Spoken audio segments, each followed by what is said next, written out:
ನಮಸ್ಕಾರ ವೀಕ್ಷಕರೇ, ಶುಭ ಸಂಜೆ. ಇಂದು ಸ್ವಲ್ಪ ಸಂತೋಷದ ಸಂಗತಿ, ಏಕೆಂದರೆ ಏನೇ ಒಂದು ಮುಂಗಾರು ಮಳೆ ಸ್ಟಾರ್ಟ್ ಆದಾಗಿಂದ, ಅದರಲ್ಲೂ ವಿಶೇಷವಾಗಿ ಏನು ನಮ್ಮ ಬಿತ್ತನೆ ಕಾರ್ಯ ಆಗಿತ್ತು, ಹೊಲ ಗದ್ದೆಗಳ ಬಿತ್ತನೆ ಕಾರ್ಯ ಏನಾಗಿತ್ತು, ಆಲ್ಮೋಸ್ಟ್ ಆಲ್ ಬಿತ್ತನೆ ಆದಾಗಿಂದ ಹಿಡಿದು ಟಿಲ್ ಟುಡೇ ಇವತ್ತಿನವರೆಗೂ ಈ ಪ್ರಮಾಣದಲ್ಲಿ ಜೋರು ಮಳೆ ಆಗಿರಲಿಲ್ಲ. ಈ ನಮ್ಮ ಭಾಗದಲ್ಲೂ ಕೂಡ ಸ್ವಲ್ಪ ಮಳೆ ಬರ್ತಾಯಿತ್ತು. ಆದರೆ ಇವತ್ತು ಸ್ವಲ್ಪ ಮಳೆಯ ಪ್ರಮಾಣದಲ್ಲಿ ಹನಿಗಳು ಸ್ವಲ್ಪ ಜೋರಾಗಿ ಬೀಳ್ತಾ ಇದ್ದಾವೆ. ಈವನ್ ಭೂಮಿನೂ ತೇವ ಆಗುತ್ತೆ, ಮೇ ಬಿ ವಾಟರ್ ಬರೋ ಚಾನ್ಸಸ್ಸು ಇದೆ, ನೀರು ಹರಿತವೆ ಈ ಥರ ಮಳೆ ಬಿದ್ದಾಗ. ಅಟ್ ದ ಸೇಮ್ ಟೈಮ್ ನೋಡಿ, ಒಳ್ಳೆ ಮಳೆ ಆಗ್ತಾಯಿದೆ. ಇವತ್ತು ಸ್ವಲ್ಪ ಸಂತೋಷದಿಂದ ಹೇಳ್ತಾ ಇದ್ದೀವಿ. ಈ ನಮ್ಮ ಕೋಲಾರ ಭಾಗದಲ್ಲಿ ವೇಮಗಲ್, ಕುರಗಲ್ ಪಟ್ಟಣ ಪಂಚಾಯಿತಿ, ಆಲ್ಮೋಸ್ಟ್ ಆಲ್ ಕೋಲಾರ ತಾಲೂಕು ಇಲ್ಲಿ ಎಲ್ಲ ಬೆಟ್ಟಗಳು ತಗೊಂಡಿದ್ದಾವೆ. ಯಾವುದೇ ಒಂದೇ ಒಂದು ಬೆಟ್ಟ ಸಹ ಕಾಣಿಸ್ತಾ ಇಲ್ಲ. ಇದೆಲ್ಲ ಬೆಟ್ಟಗಳ ಸಾಲು ಇಲ್ಲಿ ಕೋಲಾರ ಭಾಗದ್ದು. ಒಳ್ಳೆ ಮಳೆ ಆಗ್ತಾಯಿದೆ, ತುಂಬ ಸಂತೋಷ ಆಗ್ತಾಯಿದೆ. ಇದೇ ರೀತಿ ಮಳೆ ಈ ನಮ್ಮ ಮುಂಗಾರು ಕಳೆದು ಹಿಂಗಾರು ಬರೋವರೆಗೂ ಇದೇ ರೀತಿ ಮಳೆ ಆಗಿದ್ದೇ ಆದರೆ ಉತ್ತಮ ಬೆಳೆಗಳು ಕಚ್ಚುತ್ತವೆ. ಆದರೆ ಈ ನಮ್ಮ ಭಾಗದಲ್ಲಿ ಮಳೆಯ ಪ್ರಮಾಣ ಕಡಿಮೆ. ಆದರೂ ಸಹ ಈ ರೀತಿ ಮಳೆ ಬರ್ತಾ ಇರೋದ್ರಿಂದ ನಮಗೆ ಅದು ಎಸ್ಪೆಷಲಿ ನಮ್ಮ ರೈತ ಬಾಂಧವರು ತುಂಬ ಸಂತೋಷದಿಂದ ಮುಂದಿನ ಕೃಷಿ ಚಟುವಟಿಕೆಗಳಲ್ಲಿ ಭಾಗವಹಿಸ್ಬೋದು ಅಲ್ವಾ. ಏಕೆಂದರೆ ಈ ಕಡೆ ನಮ್ಮದೆಲ್ಲ ಮಳೆ ಆಶ್ರಿತನೇ ಜಾಸ್ತಿ, ಕೊಳವೆ ಬಾವಿಗಳು ಕಡಿಮೆ. ಸೊ ಮಳೆನೇ ನಾವು ಅವಲಂಬಿಸಿರೋದ್ರಿಂದ ಈ ಮಳೆ ಕಡಿಮೆ ಪ್ರಮಾಣದಲ್ಲಿ ಬಿದ್ದಿದ್ದೇ ಆದರೆ ನಮಗೆ ತುಂಬ ಸಂತೋಷ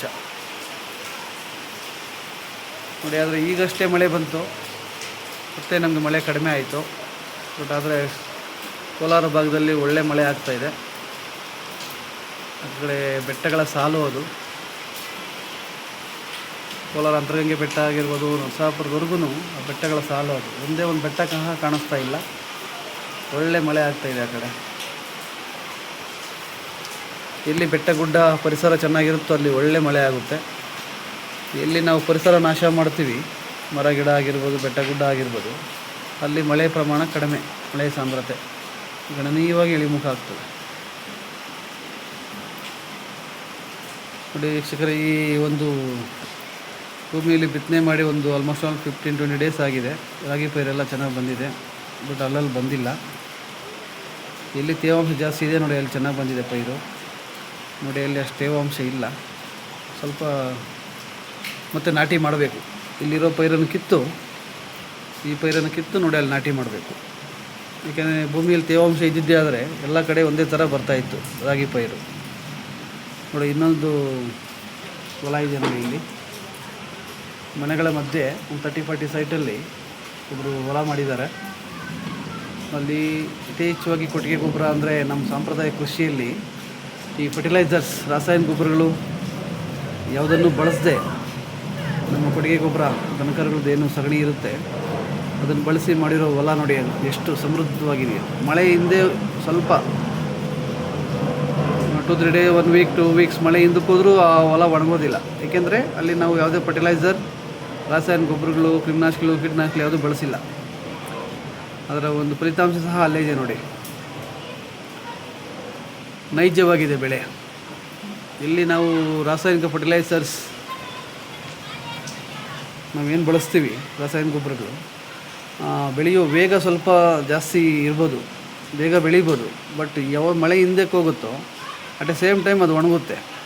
ಅದೇ ಈ ನಮ್ಮ ಸಾಂಪ್ರದಾಯ ಕೃಷಿಯಲ್ಲಿ ನಾವು ಕೊಟ್ಟಿಗೆ ಗೊಬ್ಬರ ಬಳಸಿ ಈ ಥರ ವ್ಯವಸಾಯ ಮಾಡಿದ್ದೇ ಆದರೆ ಬೆಳೆ ಒಣಗೋದಿಲ್ಲ ನೋಡಿ. ನೈಜವಾಗಿ ಹಚ್ಚ ಹಸಿರಿಂದ ಕಂಗೊಳಿಸ್ತಾ ಇದೆ. ಇಲ್ಲಿ ಅವರೆ ಗಿಡ ಇದೆ, ಅಲಸಂದೆ ಇದೆ, ರಾಗಿ ಪೈರಿದೆ. ಚೆನ್ನಾಗಿದೆ ಹೊಲ.